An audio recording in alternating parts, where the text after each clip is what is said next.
Alhamdulillahi Rabbil Alamin wassalatu wassalamu ala Rasulillahil Karim amma ba'd. Assalamualaikum warahmatullahi wabarakatuh.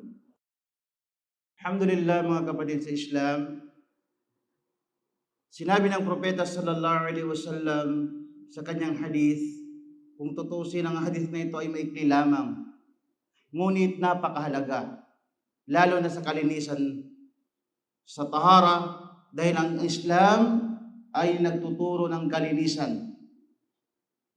Sinabi ng Propeta sallallahu alaihi wasallam, qala Rasulullah sallallahu alaihi wasallam, tanazahu min al-bawl fa inna 'ammata 'adhabil qabr min. Sinabi ng Propeta sallallahu alaihi wasallam, mag-ingat kayo sa ihi. Ito isang bagay na maliit lamang, ihi. Sabi ng Propeta, mag-ingat kayo sa ihi sapagkat karamihan sa parusa sa libingan ay mula rito. Mula sa ihi. Bakit anong makukuha ang kasalanan sa ihi? Dahil minsan karamihan sa atin, umiihi tayo, hindi tayo nag-iingat. Nakatayo tayo. Minsan matalsikan yung damit natin ng ihi. O kaya hindi pa tayo tapos umihi, aalis na kaagad o maglilis na kaagad. Mayroon pa yung huling patak na tutulo. Yun ang delikado pag hindi natin naingatan. Pag hindi natin nalinisan, isa yun sa mga pinakamalaking parusa sa loob ng libingan.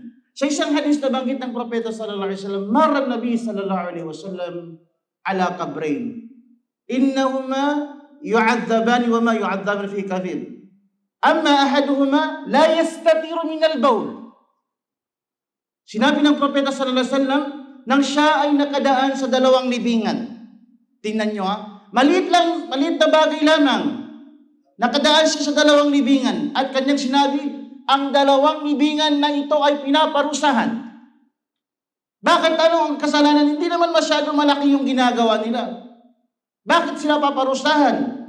Sinabi ng Propeta sallallahu alaihi wasallam, amma ahaduhuma la yastatiru min al-bawl. Yung isa sa kanila ay hindi nag-iingat sa kanilang pag-ihi. Allahu Akbar. Hindi sila nag-iingat.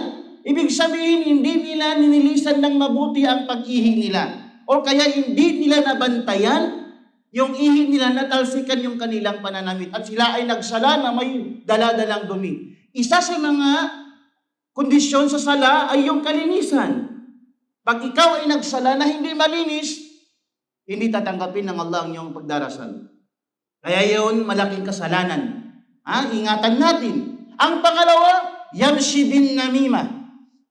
Yung mga taong nagpapaabot, umiikot, nagdadala ng sabi-sabi, or kaya nagdadala ng fitna, or kaya nagdadala ng kwento ng kasinungalingan upang mag-away, upang makapaghiwalay yung mga nagmamahalan. Ito yung mga gawain na napakalaking kasalanan. Napakalaking kasalanan na dapat nating ingatan, naway inshallah ma-aware tayo sa mga gawain na ito at patubayan tayo ng Allah subhanahu wa ta'ala at ilayo tayo sa mula sa kapahamakan sa loob ng libingan. Amma ba'd, assalamu alaikum warahmatullahi wabarakatuh.